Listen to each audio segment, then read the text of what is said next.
Jelas ya suaranya ya. Dulu nih. Ini. Jelas ya suaranya ya. Pertama-tama saya ucapin terima kasih buat teman-teman WRC Depok Mitra Gojek yang udah nyempetin waktunya untuk hadir di sesi kopdar. Sebetulnya ini lebih ke apa ya, mungkin beberapa waktu tertunda gitu ya, dan koordinasinya kendor lagi kan gitu, dan pengen silaturahmi sama teman-teman WRC, serta di bulan Ramadan juga momennya kita berbuka puasa bersama gitu. Dan yang saya hormati juga dari tim BPJS Ketenagakerjaan Depok, ada Bang Usep, terima kasih udah nyempetin waktunya untuk hadir. Kemarin koordinasinya langsung bisa datang. Dan Bang Gabeu dari tim Respon yang mungkin akan beririsan juga hari ini gitu ya sama teman-teman yang menangani laka lantas. Pasti dari Gojeknya Bang Gabeu nih yang mungkin lebih banyak ngebantu, entah itu laka lantas, mitra yang mungkin meninggal dunia.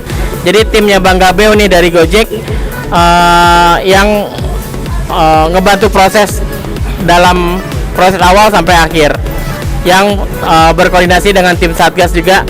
Terima kasih Bang Radit, Bang Tata udah nyempetin waktunya hadir, sama tim dari ambulans. Alhamdulillah waktunya ruang dan laka lantas nggak banyak ya, jadi bisa merapat ke acaranya kita. Jadi komplit nih teman-teman, sesuai dengan, kalau kita ingat nih, kecil banget ya apanya, saya yang kurang, cek. Kalau kita ingat di pertemuan awal gitu ya, dulu tuh kan banyak banget masukan, dan ini pembentukannya pun di akhir tahun 2022 kan. Kita ngumpul lagi setelah sekian lama, kayaknya perlu koordinasi nih sama teman-teman di Depok, komunitas para komandan, untuk adanya koordinasi ketika mitra kita butuh bantuan di lapangan. Kan niatnya baik ya. Jadi itu udah kebentuk, ternyata ada yang punya Sawangan, ada yang punya Cinere, ada yang punya Tapos, ada yang punya Margonda gitu kan. Jadi harapannya koordinasi di Kota Depok itu ada.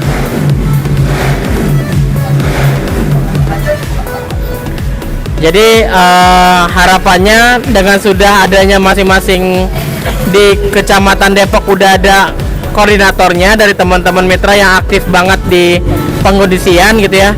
Dari Sukatani juga ada, Tapos segala macam. Jadi harapannya bisa kita bareng-bareng apa yang menjadi masukan, apa yang menjadi pertanyaan dari teman-teman pada beberapa waktu lalu, ya kita coba ngobrol di hari ini. Mudah-mudahan kedepannya unit reaksi cepatnya di Depok pun juga semakin aktif dan kondusif nih segala penanganannya. Itu sih nawaitunya, serta kita tetap menjaga silaturahmi dengan baik dari perwakilan teman-teman komunitas. Itu pembuka secara konteks, jadi nggak jadi beban lagi dari kita juga tim operasional. Di grup tuh kapan nih kita kopsan gitu kan, kapan kita ngobrol bareng kan gitu. Jadi harapannya mudah-mudahan di hari ini clear. Ada beberapa tim terkait yang mudah-mudahan bisa memberikan pencerahan, bisa memberikan masukan buat teman-teman di lapangan. Mungkin di awal apa dari Bang Gabir dulu mungkin ya, BPJS dulu ya. Dari tim BPJS TK dulu nih, mungkin pengen ngasih satu patah dua patah kata dan ngasih juga beberapa konteks untuk BPJS Ketenagakerjaan sih.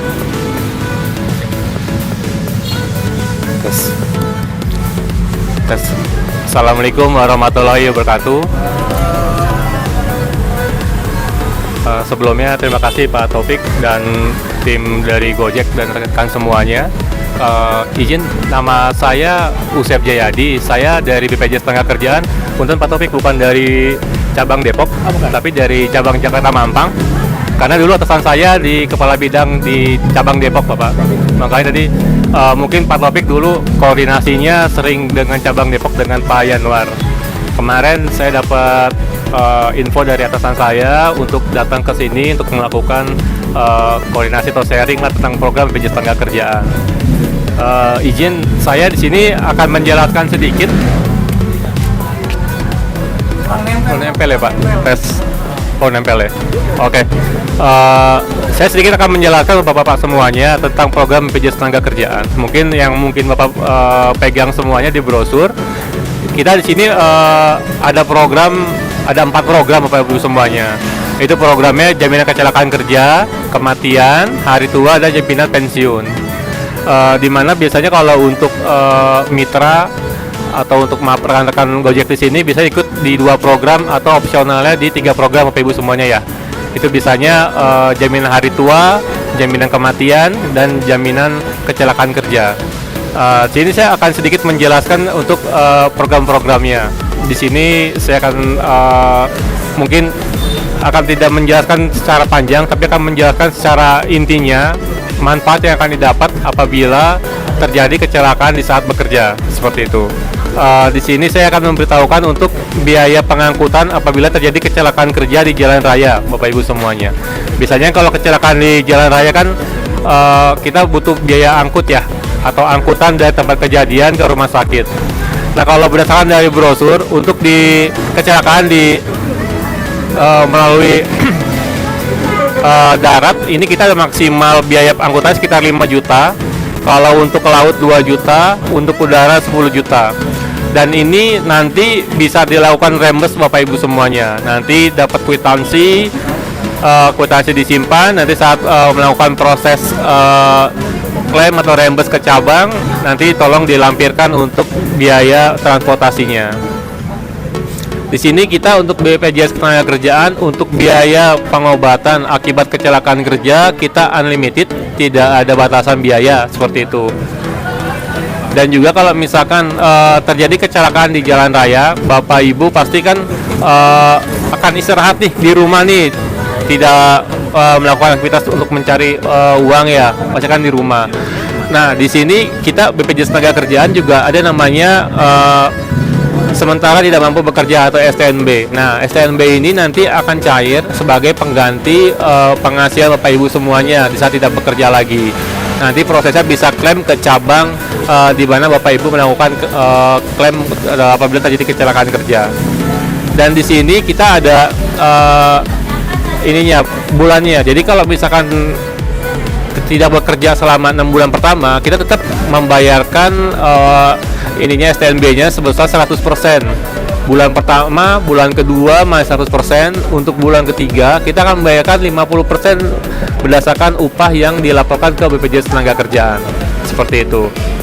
Dan di sini juga ada pergantian gigi, ada pergantian alat bantu pendengaran, dan juga pergantian kacamata. Ini adalah pergantian apabila adanya efek apabila terjadi kecelakaan kerja. Kalau misalnya terjadi kecelakaan kerja, giginya patah, dan kita akan menggantikan semuanya sesuai dengan maksimal plafon yang ada, seperti itu. Dan juga kalau misalkan terjadi kecelakaan kerja dan adanya cacat terhadap kecelakaan tersebut, dan di sini ada persentasenya. Jadi persentasenya itu ini resmi, bukan kita yang buat tapi yang dari pemerintah. Dia ada persentase tabelnya dikalikan 8 bulan upah. Dan juga ada catatan tetap sekaligus dikalikan 56 kali gaji, dan juga ada berkalanya 500.000 kali 24. Dan juga ada beasiswa untuk 2 orang anak. Dan juga di sini untuk cacat fungsinya juga sama, ada persentase tabelnya dan juga dikalikan 8 bulan upah. Ini semuanya udah ada persentasenya. Nanti proses ini akan kita koordinasikan, ada namanya dokter penasehat di BPJS Ketenagakerjaan. Jadi tidak semata-mata kita melakukan perhitungan sendiri, seperti itu. Dan juga kalau misalkan terjadi kecelakaan kerja mengakibatkan kematian Bapak Ibu semua. Nah kalau misalkan kita kan di jalan raya nggak tahu nih apabila terjadi musibah atau apa gitu kan. Nah dan kita terjadi kecelakaan kerja dan mengakibatkan meninggal dunia, ini kita akan bayarkan sekaligus 48 kali upah berdasarkan upah yang dilaporkan ke BPJS Ketenagakerjaan. Seperti itu. Misalkan upahnya 1 juta yang dilaporkan ke kita akan membayarkan 48 juta ditambah konteksnya BPU. Iya. Oke, untuk ini kita akan bayarkan juga 24 bulan berkala sebesar 12 juta dan juga biaya kematiannya atau biaya kuburnya 10 juta. Ini akan kita bayarkan di saat proses pengajuan klaim. Ini kalau meninggal karena kecelakaan kerja, anak yang ditinggalnya ini akan mendapatkan beasiswa dari BPJS Tenagakerjaan sebesar 174 juta. Dan juga untuk kita juga ada biaya rehabilitasi, biaya home care, dan juga ada biaya pemeriksaan diagnostik. Dan juga ada manfaat kecelakaan kerja dan PAK. Kalau PAK ini biasanya untuk pekerja-pekerja PU. Dia pekerja yang tingkat kebisingannya atau pekerjaannya tempat-tempat kimia yang awal masuk kerja dia tidak sakit, tapi di saat dia selesai bekerja dia ada efek samping dari dia bekerja, seperti itu. Dan di sini saya juga akan memberitahukan untuk jaminan kematian, Bapak Ibu semua. Jaminan kematian ini kita akan berikan apabila tenaga kerja terjadi meninggal dunia. Meninggal dunianya ini di kondisinya mau meninggal karena sakit, meninggal karena apapun, kita akan bayarkan sebesar 42 juta. Tapi kalau misalkan sudah bayar iuran selama 3 tahun, ini akan mendapatkan beasiswa untuk anak yang ditinggalnya. Anak yang ditinggalnya ini akan mendapatkan beasiswa untuk 2 orang anak sebesar 174 juta sampai dia mencapai usia 23 tahun atau dia maksimal pendidikan tingginya maksimal S1, seperti itu. Dan kalau misalkan Bapak Ibu semuanya mengikuti jaminan hari tua, bisa juga nanti Bapak Ibu semuanya untuk download aplikasi JMO. Nanti di aplikasi JMO itu Bapak Ibu semuanya silakan untuk masukkan nomor kartu BPJS Tenagakerjaannya. Nanti pilih segmentasinya BPU untuk rekan-rekan mitra Gojek. Bisa, Pak. Nanti tinggal masuk di sana. Nanti akan terlihat kartu digitalnya di JMO seperti itu. Jadi kalau misalkan punya kartu fisiknya ternyata Bapak lupa naruh atau hilang karena Pak udah menginstal kartu JMO, aplikasi JMO, Bapak bisa lihat kartu digitalnya di JMO seperti itu. Jadi kita juga di BPJS Tenagakerjaan sekarang udah lebih mudah dan birokrasi pun sudah lebih mudah untuk yang kartu. Kalau dulu kita kalau kartu hilang, kita harus melakukan proses ke kantor polisi, minta surat keterangan hilang kepolisian. Kan itu agak panjang tuh Pak prosesnya Pak. Kalau sekarang kalau kartu hilang, karena kita udah menginstal aplikasi JMO, kita bisa mengeprint berkali-kali kartunya di aplikasi JMO tersebut loh Pak. Seperti itu. Itu proses kemudahannya untuk kartu Bapak Ibu semuanya ya. Dan di JMO pun ada banyak fitur-fitur kalau misalkan terjadi kecelakaan, kita pengen lihat rumah sakit yang terdekatnya tuh di daerah mana sih gitu kan. Oh ini ada daerah di Depok, tinggal dilihat aja Pak, di JMO itu ada PLKK di daerah Depok. Nanti bisa diantar ke sana. Nanti akan dilayani di rumah sakit tersebut dengan menunjukkan kartu BPJS Tenagakerjaan atau KTP-nya seperti itu. Dan untuk bapak-bapak semua yang sudah mengiur di BPJS Tenagakerjaan melalui program BPU, saya beritahukan ininya, apabila Bapak bayar iuran di bulan Januari, diusahakan Bapak bayar tertib Februari, Maret, April. Tapi kita terkadang nggak tahu ya Pak kondisi di lapangan ya. Terkadang Bapak di Februari ya Pak lupa bayar nih, terus Bapak baru ingetnya di bulan Maret. Aplikasi sih. Oh, potong aplikasi Pak ya? Oh, oke. Oh, kalau untuk yang ini udah potong aplikasi langsung Pak ya? Oke, ini untuk yang ini Pak, di luar aplikasi Pak. Ini kan di luar aplikasi apa ya? Kalau misalkan kan suka ada tuh yang rekan-rekan yang manual ya, yang bayar langsung sendiri ke bank. Nah, jadi untuk yang bulan Februarinya, kalau dia nggak tadi kecelakaan kerja dan dia tidak membayar iuran, baru bayar di bulan Maret, itu tidak ada denda Bapak Ibu semuanya. Tetap iurannya bayar di bulan Maret, kita akan melindunginya berdasarkan tanggal dia bayar. Untuk BPU itu 30 hari kerja ke depan itu perlindungannya Bapak Ibu semuanya. Tidak semata-mata BPJS Tenagakerjaan di saat Bapak tidak bayar di 1 bulan pertama itu akan nonaktif di bulan berikutnya, tidak. Tapi kita ada masa tunggu Bapak sampai bayar selama 3 bulan. Jadi kalau Bapak tidak bayar di bulan keempat, otomatis BPJS Tenagakerjaannya akan otomatis nonaktif Bapak Ibu semuanya. Seperti itu.